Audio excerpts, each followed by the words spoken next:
नमस्कार दोस्तों, मैं दुर्गेश आप लोगों के सामने मुंशी प्रेमचंद द्वारा रचित पुस्तक प्रेमचंद की जप्तशुदा कहानियाँ जिसका एक अंश आप लोग के सामने पेश है। तो चलिए शुरू करने से पहले आपको इस किताब के बारे में थोड़ी जानकारी दे देता हूँ। नवाब राय या धनपत राय उनके वास्तविक नाम थे, लेकिन सन 1910 में अचानक उन्होंने अपना नाम बदलकर प्रेमचंद रख लिया। यह गुमनाम था अपनी पहचान छिपाने के लिए। असल में वह खूब लिखना और छापना चाहते थे, लेकिन अंग्रेज़ सरकार से छिपकर वह सरकारी नौकरी में थे और सरकारी नौकरी में रहते वाला उसी की गलत नीतियों और अत्याचारों के खिलाफ कैसे लिख सकते थे। हुआ यह कि उर्दू में प्रकाशित कहानियों की एक किताब सोजे वतन ब्रिटिश सरकार द्वारा जब्त कर ली गई और उसे तत्काल जला दिया। ऐसे में भला वह खुलेआम कैसे लिख सकते थे। इस प्रकार प्रेमचंद नाम का उदय हुआ और फिर तो यह नाम विश्व कथा साहित्य के आकाश में नक्षत्र की तरह चमक उठा। इस प्रकार उनके एक और कहानी संग्रह समर यात्रा तथा उनकी अन्य कहानियों को 20 सन 1932 में ब्रिटिश सरकार ने जब्त कर लिया। प्रेमचंद में देशभक्ति की भावना कूट कूट कर भरी थी, लेकिन उनके पास देश सेवा का एक ही तरीका था, हर जोर जुल्म अत्याचार के खिलाफ जमकर लिखना। इसी का नतीजा थी सोजे वतन और समर यात्रा की कहानियाँ।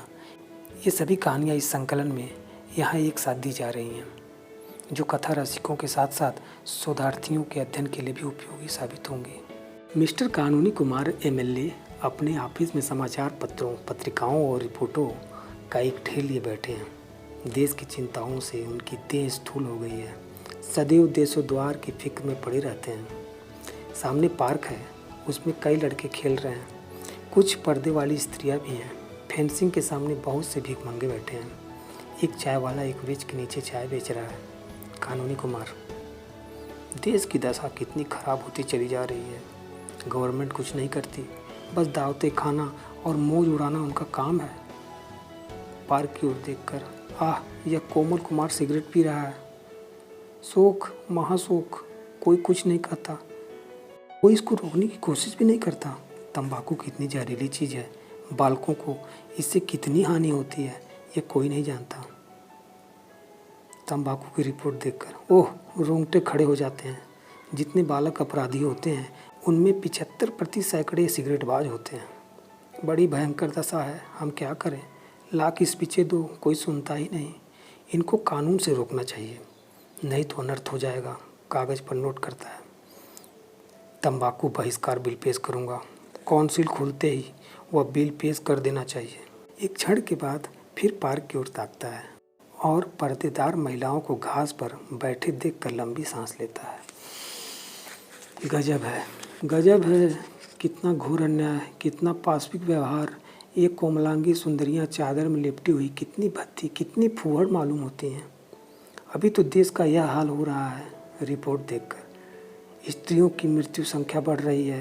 तपेदिक उछलता जा रहा है। प्रसूत की बीमारी आंधी की तरह चढ़ी जा रही है और हम हैं कि आंखें बंद किए पड़े हैं। बहुत जल्दी ऋषियों की यह भूमि, यह वीर प्रसविनी जननी रसातल को चली जाएंगी। इसका कहीं निशान भी न होगा। गवर्नमेंट को क्या फिक्र है। लोग कितने पाषाण हो गए हैं। आंखों के सामने ये अत्याचार देखते हैं और जरा भी नहीं चौंकते। यह मृत्यु का सौथिल्य है। यहाँ भी कानूनी ज़रूरत है। एक ऐसा कानून बनाना चाहिए जिससे कोई स्त्री पर्दे में न रहे। अब समय आ गया कि इस विषय पर सरकार कदम उठावे। कानून की मदद के बगैर कोई सुधार नहीं हो सकता और यहाँ कानूनी मदद की जितनी ज़रूरत है उतनी और कहाँ हो सकती है। माताओं पर देश का भविष्य अविलंबित है। पर्दा हटाओ बिल पेश करना चाहिए। जानता हूँ बड़ा विरोध होगा, लेकिन गवर्नमेंट को साहस से काम लेना चाहिए। ऐसे नपुंसक विरोध के भय से उद्धार के कार्य में बाधा नहीं पड़नी चाहिए। कागज़ पर नोट करते हुए, यह बिल भी असेंबली में खुलते ही पेश कर देना चाहिए। बहुत विलम्ब हो चुका है, अब विलम्ब की गुंजाइश नहीं, वरना मरीज का अंत हो जाएगा। मसौदा बनाने लगता है। हेतु और उद्देश्य। सहसा एक भिक्षुक सामने आकर पुकारता है, जय हो सरकार की लक्ष्मी फूले फले। कानूनी, हट जाओ यू सुअर, कोई काम क्यों नहीं करता। भिक्षुक, बड़ा धर्म होगा सरकार, मारे भूख के आंखों तले अंधेरा। कानूनी, चुप रहो सुअर, हट जाओ सामने से। अभी निकल जाओ, बहुत दूर निकल जाओ, मसौदा छोड़कर फिर आप ही आप। रस्सियों की भूमि आज भिक्षुकों की भूमि हो रही है। जहाँ देखिए वहाँ रेवड़ के रेवड़ और दल के दल भिखारी। यह गवर्नमेंट की लापरवाही है, लापरवाही की बरकत है। इंग्लैंड में कोई भिक्षुक नहीं, कोई भीख मंगा नहीं। पुलिस पकड़ कर काल कोठरी में बंद कर दे। किसी सभ्य देश में इतने भीख मंगे नहीं हैं। यह पराधीन गुलाम भारत है, जहाँ ऐसी बातें इस 20वीं सदी में भी संभव है। उफ, कितनी शक्ति का अपव्यय हो रहा है। रिपोर्ट निकलते हुए ओह 50 लाख आदमी केवल भिक्षा मांग कर गुजर करते हैं। और क्या ठीक है कि संख्या इसकी दुगनी न हो? यह पेशा खिलाना कौन पसंद करता है? 1 करोड़ से कम भिखारी देश में नहीं है। यह तो भिखारियों की बात हुई जो द्वार द्वार झोली लिए घूमते हैं। इसके उपरांत टीकाधारी, कोपिनधारी और जटाधारी समुदाय भी तो है, जिनकी संख्या कम से कम 2 करोड़ होगी। जिस देश में इतने हरामखोर मुफ्त का माल उड़ाने वाले, दूसरों की कमाई पर मोटे होने वाले प्राणी हो, उसकी दशा क्यों न इतनी हीन हो। आश्चर्य यही है कि अब देश जीवित कैसे है। कानूनी की मार नोट करते हैं। एक बिल की सख्त ज़रूरत है, तुरंत पेश करना चाहिए। नाम हो भिखमंगा बहिष्कार बिल। खूब जूतियाँ चलेंगी, धर्म के सूत्रधार खूब नाचेंगे, खूब गालियाँ देंगे। गवर्नमेंट भी कन्नी काटेगी, मगर सुधार का मार्ग तो कंठ का कीर्ण है। तीनों ही बिल मेरे नाम से हूँ। फिर देखिए कैसी खलबली मस्ती है। आवाज़ आती है, चाय चाय गरम चाय, मगर ग्राहकों की संख्या बहुत कम है। कानूनी कुमार का ध्यान चाय वाली की ओर आकर्षित हो जाता है। कानूनी अपने आप से बोलते हुए, चाय वाले की दुकान एक भी ग्राहक नहीं? कैसा मूर्ख देश है। इतनी बलवर्धक वस्तु और ग्राहक कोई नहीं। सभ्य देशों में पानी की जगह चाय पीते हैं। रिपोर्ट देखकर इंग्लैंड में 5 करोड़ पाउंड की चाय जाती है। इंग्लैंड वाले मूर्ख नहीं हैं, उनका आज संसार पर अधिपत्य है। इसमें चाय का कितना बड़ा भाग है, कौन इसका अनुमान कर सकता है। यह बेचारा चाय वाला खड़ा है और कोई उसके पास नहीं फटकता।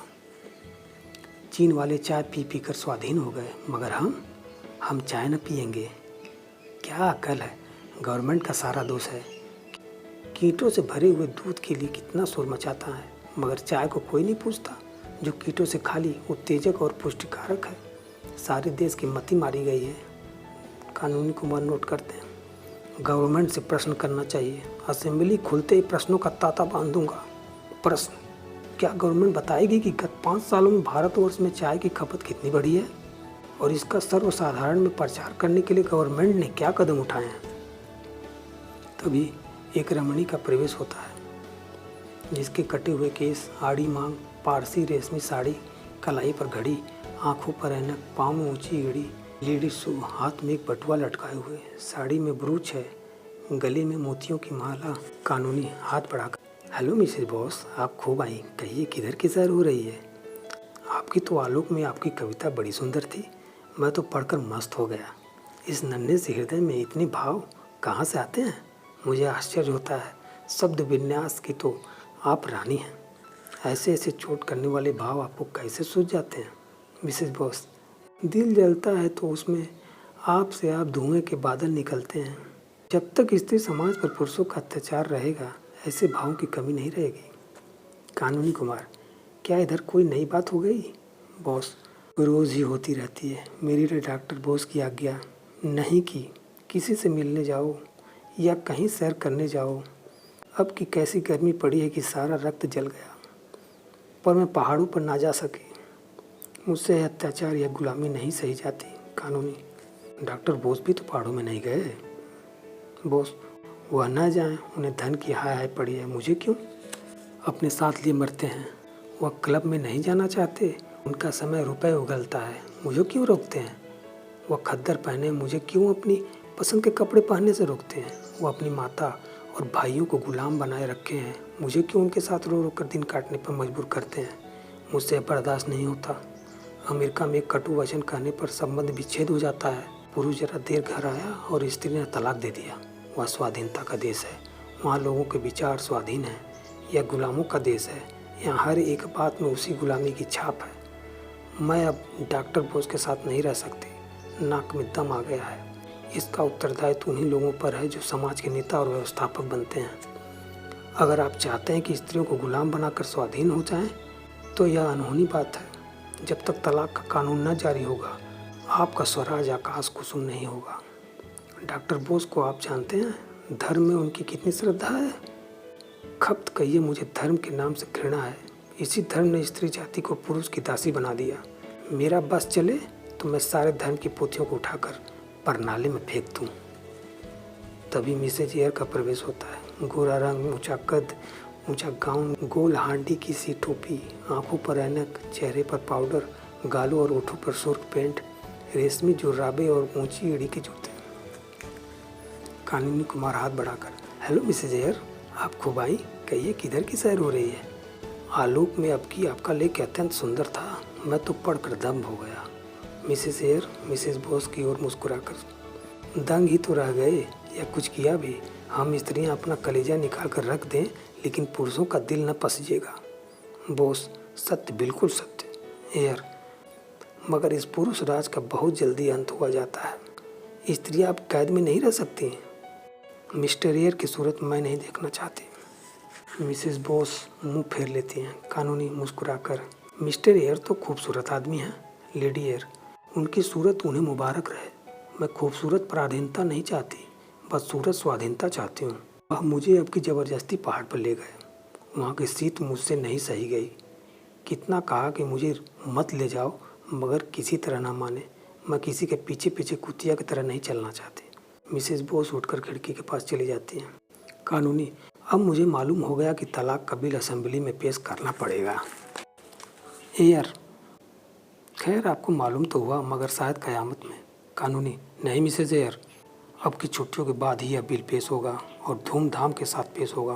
बेशक पुरुषों का अत्याचार बढ़ रहा है। जिस प्रथा का विरोध आप दोनों महिलाएं कर रही हैं, वो अवश्य हिंदू समाज के लिए घातक है। अगर हमें सभ्य बनना है तो सभ्य देशों के पद चिन्हों पर चलना पड़ेगा। धर्म के ठेकेदार चिल्ला पाँव मचाएंगे, कोई परवाह नहीं। उनकी खबर लेना आप दोनों महिलाओं का काम होगा। ऐसा बनाना कि मुंह न दिखा सके। लेडियर, पेशगी धन्यवाद देती हूँ, हाथ मिलाकर चली जाती हैं। मिसेस बोस खिड़की के पास से आकर, आज इसके घर में घी का चिराग जलेगा। यहाँ से सीधे बॉस के पास गई होगी। मैं भी जाती हूँ, और चली जाती हैं। कानूनी कुमार एक कानून की किताब उठाकर उसमें तलाक की व्यवस्था देखने लगता है कि मिस्टर आचार्य आते हैं। मुंह साफ, आँख पर ऐनक, खाली आधे बाँह का शर्ट, निकर, ऊनी मोजे, लंबे बूट, पीछे एक टेरियर कुत्ता भी है। कानूनी, हेलो मिस्टर आचार्य, आप खूब आए। आज किधर की सैर हो रही है? होटल का क्या हाल है? आचार्य, कुत्ते की मौत मर रहा हूँ यार। इतना बढ़िया भोजन, इतना साफ सुथरा मकान, ऐसी रोशनी, इतना आराम, फिर भी मेहमानों का दुर्भिक्ष। समझ में नहीं आता अब कितना निर्ख घटाऊँ। इन दामों में अलग घर में मोटा खाना भी नसीब नहीं हो सकता। उस पर सारे ज़माने की झंझट, कभी नौकरी का रोना, कभी दूध वाले का रोना, कभी धोबी का रोना, कभी मेहतर का रोना। यहाँ सारे जंजाल से मुक्ति हो जाती है। फिर भी आधे कमरे खाली पड़े हैं। कानूनी, यह तो आपने बड़ी बुरी खबर सुनाई। आचार्य, पश्चिम में क्यों इतना सुख और शांति है? क्यों इतना प्रकाश और धन है? क्यों इतनी स्वाधीनता और बल है? इन्हीं होटलों के प्रसाद से। होटल पश्चिमी गौरव का मुख्य अंग है, पश्चिमी सभ्यता का प्राण है। अगर आप भारत को उन्नति के शिखर पर देखना चाहते हैं तो होटल जीवन का प्रचार कीजिए। इसके सिवा दूसरा कोई उपाय नहीं है। जब तक छोटी छोटी घरेलू चिंताओं से मुक्त न हो जाएंगे, आप उन्नति नहीं कर सकते। राजू रईसों को अलग घर में रहने दीजिए, वह एक ही जगह 10 खर्च कर सकते हैं। मध्यम श्रेणी वालों के लिए होटल के प्रचार में ही सब कुछ है। हम अपने सारे मेहमानों की फिक्र अपने सिर लेने को तैयार हैं, फिर भी जनता की आंखें नहीं खुलती। इन मूर्खों की आंखें उस वक्त तक न खुलेगी जब तक कानून न बन जाए। कानूनी गंभीर भाव से, हाँ मैं सोच रहा हूँ, ज़रूर कानून से मदद लेनी चाहिए। एक ऐसा कानून बन जाए कि जिन लोगों की आय 500 रुपये से कम हो, होटलों में ही रहें। क्यों? आचार्य, आप अगर यह कानून बनवा दें तो आने वाली संतान आपको अपना मुक्तिदाता समझेंगी। आप एक कदम में देश को 500 वर्ष की मंजिल तय करा देंगे। कानूनी, तो लो, आपकी यह कानून भी असेंबली में खुलते ही पेश कर दूंगा। बड़ा शोर मचेगा, लोग देशद्रोही और जाने क्या क्या कहेंगे, पर इसके लिए तैयार हूँ।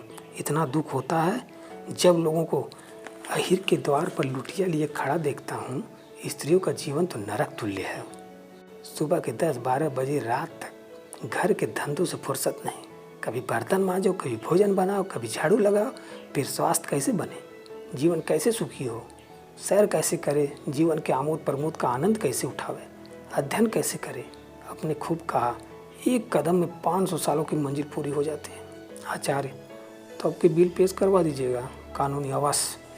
आचार्य हाथ मिलाकर चला जाता है। कानूनी कुमार खिड़की के सामने खड़ा होकर होटल प्रचार बिल का मसविदा सोच रहा है। शासक पार्क में एक स्त्री सामने से गुजरती है। उसकी गोद में एक बच्चा है। 2 बच्चे पीछे पीछे चल रहे हैं और उधर के उभार से मालूम होता है कि गर्भवती भी है। उसका कृष्ण शरीर, पीला मुख, मंद गति देखकर अनुमान होता है कि उसका स्वास्थ्य बिगड़ा हुआ है और इस भार का वहन करना उसे कष्टप्रद है। कानूनी कुमार अपने आप से, इस समाज का, इस देश का और इस जीवन का सत्यानाश हो। जहाँ रमणियों को बच्चा जनने का मशीन समझा जाता है, इस बेचारी को जीवन का क्या सुख। कितनी ही ऐसी बहनें इसी जंजाल में फंसकर 32-35 की अवस्था में, जबकि वास्तव में जीवन को सुखी होना चाहिए, रुग्ण होकर संसार यात्रा समाप्त कर देती है। हाँ भारत, यह विपत्ति तेरे सिर कब टलेगी। संसार में ऐसे ऐसे पाषाण हृदय मनुष्य पड़े हैं जिन्हें इन दुखियारों पर जरा भी दया नहीं आती। ऐसे अंधे, ऐसे पाषाण, ऐसे पाखंडी समाज को जो स्त्री को अपनी वासनाओं की विधि पर बलिदान करता है, कानून के सिवा और किसी विधि से सचेत किया जाए। और कोई उपाय ही नहीं। नर हत्या का जो दंड है, वही दंड ऐसे मनुष्यों को मिलना चाहिए। मुबारक होगा वह दिन जब भारत में इस नाशनी प्रथा का अंत हो जाएगा। स्त्री का मरण, बच्चों का मरण, और जिस समाज का जीवन ऐसी संतानों पर आधारित हो, उसका मरण ऐसे बदमाशों को क्यों न दंड दिया जाए। कितने अंधे लोग हैं। बेकारी का यह हाल है कि भर पेट किसी को रोटियां नहीं मिलती, बच्चों को दूध स्वप्न में ही मिलता है, और ये अंधे हैं कि बच्चे पे बच्चे पैदा करते जाते हैं। संतान निग्रह बिल की जितनी ज़रूरत है इस देश को, उतनी और किसी कानून की नहीं। असेंबली खुलते ही यह बिल पेश करूंगा। प्रलय हो जाएगा यह जानता हूँ, पर और उपाय क्या है। 2 बच्चों से ज़्यादा जिसके हों उसे कम से कम 5 वर्ष की सज़ा, उसमें 5 महीने से काल कोठरी न हो। जिसकी आमदनी 100 रुपये से कम हो उससे संतानोत्पत्ति का अधिकारी छीन लिया जाए। मन में बिल के बाद की अवस्था का आनंद लेकर कितना सुखमय जीवन हो जाएगा। हाँ, एक दफ़ा यह भी रहे कि एक संतान के बाद कम से कम 7 वर्ष तक दूसरी संतान न आने पावे। तब देश में सुख और संतोष का साम्राज्य होगा। तब स्त्रियों और बच्चों के मुंह पर खून की सुर्खी नजर आएगी। तब मजबूत आत्मा और मजबूत दिल और जिगर के पुरुष उत्पन्न होंगे। मिसेज कानूनी कुमार का प्रवेश। कानूनी कुमार जल्दी से रिपोर्टों और पत्रों को समेट लेता है और एक उपन्यास खोलकर बैठ जाता है। मिसेज, क्या कर रहे हो? वही धुन। कानूनी, उपन्यास पढ़ रहा हूँ। मिसेज, तुम सारी दुनिया के लिए कानून बनाते हो, एक कानून मेरे लिए भी बनवा दो। इससे देश का जितना बड़ा उपकार होगा उतना और किसी कानून से न होगा। तुम्हारा नाम अमर हो जाएगा और घर घर तुम्हारी पूजा होगी। कानूनी, अगर तुम्हारा ख्याल है कि मैं नाम और यश के लिए देश की सेवा कर रहा हूँ तो मुझे यही कहना पड़ेगा कि तुमने मुझे रत्ती भर भी नहीं समझा है। मिसेज, नाम के लिए काम कोई बुरा काम नहीं है। तुम्हें यश की आकांक्षा हो तो मैं उसकी निंदा न करूँगी, भूल कर भी नहीं।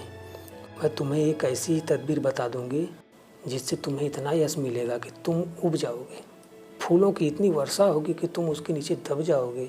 गले में इतने हार पड़ेंगे कि तुम गर्दन सीधी न कर सकोगे। कानूनी, उत्सुकता को छिपाकर, कोई मजाक की बात होगी? देखो मिन्नी, काम करने वाले आदमी के लिए इससे बड़ी दूसरी बाधा नहीं है कि उसके घर वाले उसके काम की निंदा करते हों।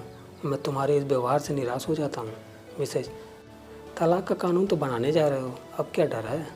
कानूनी, फिर वही मजाक। मैं चाहता हूँ कि तुम इन प्रश्नों पर गंभीर विचार करो। मिसेज, मैं बहुत गंभीर विचार करती हूँ।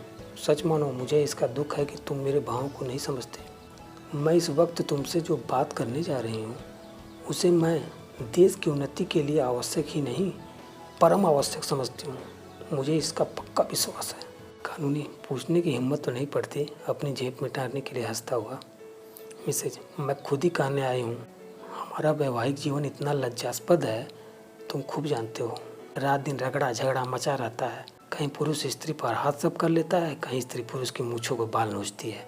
हमेशा एक न एक कुल खिला ही करता है। कहीं एक मुँह फुलाए बैठा है, कहीं दूसरा घर छोड़कर भाग जाने की धमकी दे रहा है।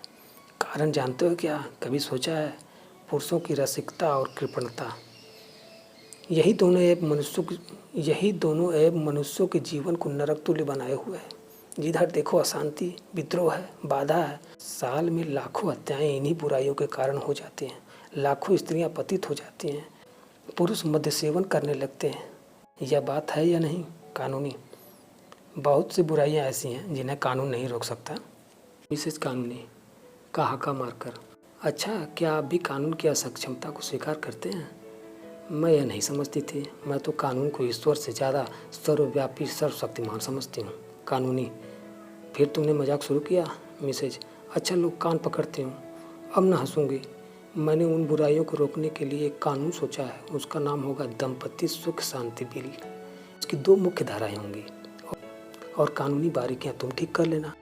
एक धारा होगी, पुरुष अपनी आमदनी का आधा बिना कान पूंछ हिलाए स्त्री को दे दे।